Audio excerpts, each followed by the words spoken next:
What's the first thing that you would do to make the city better?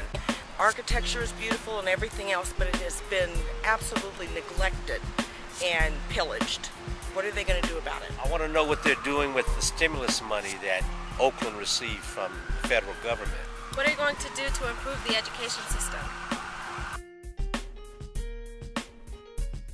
100 Black Men and OaklandScene.com cordially invite you to the first Mayoral Candidates Forum that's taking place on June 10th from 6 to 9 p.m. at the First Unitarian Church here in Oakland. This is why it's important to you. The mayor is going to make a lot of decisions over the next 4 years that are going to impact your daily life. So here's an opportunity to come on out, ask the person questions, and see where they are on issues that are important to you.